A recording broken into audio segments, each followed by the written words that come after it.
Kryeministri Edi Rama njoftoi këtë të premte se projekt buxheti për shëndetësinë dhe mirëqenien sociale në vitin 2026 do t'i tejkalojë 1 miliard euro, duke përbërë rreth 4% të prodhimit të brendshëm kombëtar. Në një komunikim publik për rrjetet sociale, Rama tha se qeveria ka planifikuar të risëndjeshëm mbështetjen për sistemin shëndetësor me synim për mirësimin e shërbimeve dhe modernizimin e infrastrukturës mjekësore në të gjithë vendin. Një nga risitë më të rëndësishme që përfshin buxheti i ri është krijimi një linje të veçantë financimi për pacientët e onkologjikut, me një fond shtesë prej 15 milion eurosh që do të përdoret për trajtimin e pacientëve me kancer. Për herë të parë,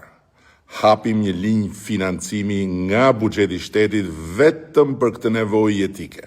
duke futur 15 milion euro ekstra në shërbim të pacientëve të onkologjikut. Për herë të parë, shërbimi i rikonstruksionit të gjirit për gratë dhe vajzat që kalojnë kancerin do të jepet i plot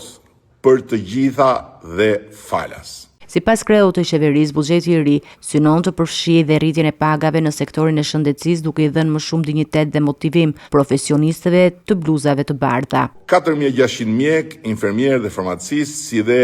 14200 teknik dhe laborant do të përfitojnë një rritje të re pagash,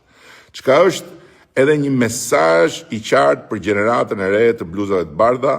se në Shqipëri qëndrohet dhe punohet me dinjitet, dhe se Shqipëria 2030 do të bëhet vendi ku ikja do të jetë thjesht zgjedhje individuale, jo imponim nga pamundësia për të qëndruar dhe punuar këtu. Kryeministri shtoi gjithashtu se viti i ardhshëm do të shënojë nisjen e partneritetit strategjik me QSU-n dhe spitalin prestigjioz San Raffaele të Milanos, një bashkëpunim që pritet të sjellë standarde të reja të trajtimit spitalor dhe zhvillimin e mjekësisë moderne në vend.